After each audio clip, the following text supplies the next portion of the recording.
नारद जी ने व्यास जी को चिंतित देखकर कहा कि आज तो आप इस प्रकार उदास दिखाई दे रहे हो जिस प्रकार कोई पुरुष किसी कठिन कार्य के आ पड़ने पर उसका उपाय सोच रहा हो, परंतु कोई भी उपाय नहीं सूझने पर चिंता में मगन हो रहा हो।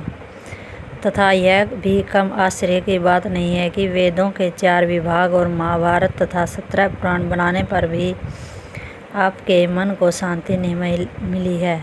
व्यास जी ने इस प्रकार अपने चित्त की बात जान लेने पर नारद जी से प्रसन्न होकर कहा कि हे मुनीश्वर, आप रात दिन भगवान के कीर्तन में लगे रहकर संसार में विचरते रहते हो, सो कृपा कर ऐसा एक उपाय बताए जिससे मेरे चित्त को शांति मिले। यह सुन नारद जी ने कहा कि हे व्यास जी, आपने महाभारत और 17 पुराण अवश्य बना दिए हैं, परंतु इनमें ईश्वर का गुणानुवाद तो केवल नाम मात्र का है और सब युद्ध, यज्ञ, तीर्थ, व्रत और दान तथा संसार जीवों के वर्णन से भरे पड़े हैं। इसीलिए उन सब में भगवान की लीला का समय प्रकार से वर्णन नहीं होने से आपका चित्त शांत नहीं हुआ है, क्योंकि बिना हरि भजन और कीर्तन के मनुष्य के चित्त को कभी शांति नहीं मिलती। इसीलिए आपको कोई ऐसा पुराण बनाना चाहिए जो सारा का सारा भगवान के गुणानुवाद से ओतप्रोत हो, जिसे पढ़ और सुनकर प्राणी संसारी सुखों का उपभोग कर अंत समय वैकुंठ में चले जाएं। क्योंकि कलयुग में सिवाय हरि कीर्तन के भवसागर से पार उतारने वाला और कोई दूसरा साधन नहीं है। यद्यपि आपने अन्य पुराणों में या यज्ञ, दान, तीर्थ, व्रत, नेम आदि ईश्वर प्राप्ति के अनेक साधन बताए हैं, परंतु वे मार्ग इतने कठिन है कि मनुष्यों का उन पर चलना असंभव नहीं है तो कठिन आवश्यक है। इसलिए संसारी जीवों के कल्याण के लिए और उनको आवागमन के बंधन से छुटाने के लिए तथा अपने चित्त की शांति के लिए, जिसमें भगवान को चरित्रों के वर्णन हो, ऐसे उत्तम ग्रंथ का निर्माण कीजिए। अब मैं आपके सामने अपने पिछले जन्म का वृत्तांत कहता हूँ, सोचित लगाकर सुनो। पिछले जन्म में मैं दासी का पुत्र था। मेरी माता एक ब्राह्मण के यहाँ रहकर सेवा टहल किया करती थी।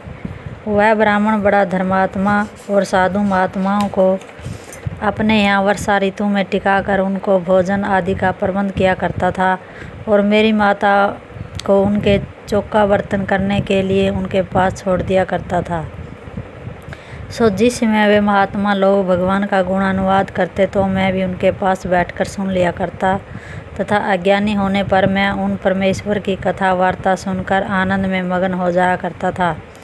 और भोजन करने के उपरांत जो कुछ वे मुझको खाने के लिए देते प्रेम से खा लिया करता तथा सो एक समय वर्षा ऋतु के बीत जाने पर जब वे साधु संत जाने की तैयारी करने लगे तो मैं उनको जाते देखकर बहुत विलाप करने लगा। यह देख उनको मुझ पर बड़ी दया आ गई और मुझको समझा बुझा कर कहने लगे कि हम तुझे एक भगवान का मंत्र पढ़ा देते हैं जिसके जाप करने से तुझको कभी कष्ट नहीं होगा। इसीलिए उन्होंने मुझे ओम नमो भगवते वासुदेवाय यह 12 अक्षर का मंत्र बतलाकर वन में प्रस्थान किया और मैं फिर इस मंत्र का निरंतर जाप करने लगा। सो इस मंत्र के प्रभाव से मुझ में ज्ञान पैदा होकर संसार असत्य सा दिखाई देने लगा और मेरी इच्छा वन में जाकर भगवान की भक्ति करने की होने लगी। किंतु मेरी माता का मुझ पर इतना स्नेह था कि वह मुझे एक पल भर के लिए भी आंखों से ओझल नहीं होने देती थी। इसीलिए मैं उनको छोड़कर कहीं नहीं जा सकता था। किंतु भगवान बड़े दयालु हैं, उन्होंने मेरे मन की इच्छा जान ली। सो एक दिन संयोगवश मेरी माता को सांप के काट खाने से मृत्यु हो गई। जब यह समाचार मैंने सुना तो मैं बड़ा प्रसन्न हुआ कि अब भगवान के भजन में कोई बाधा नहीं थी। यह सोचकर मैं संसारी माया से मुख मोड़कर वन में ईश्वर का भजन करने के लिए उत्तर की ओर चल दिया।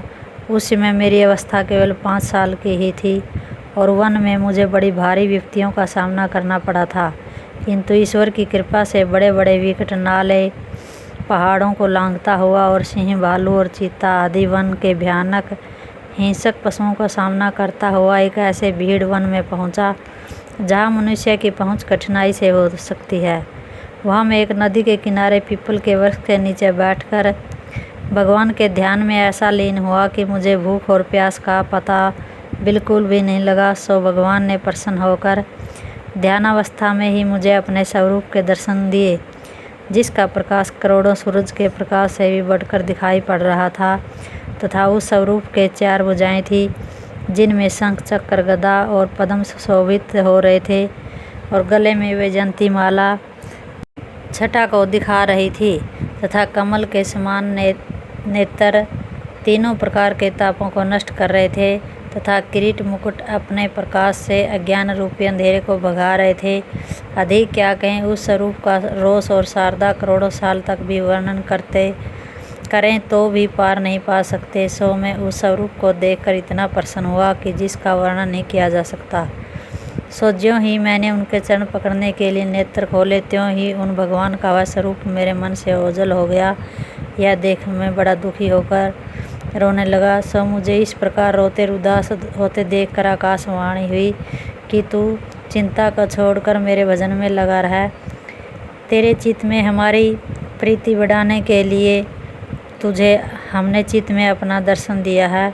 अब अगले जन्म में तुझे हमारा फिर दर्शन होगा, तथा हमारे सब भक्तों में श्रेष्ठ गिना जाकर तेरे पिछले जन्मों का हाल तुझे ज्ञात रहेगा।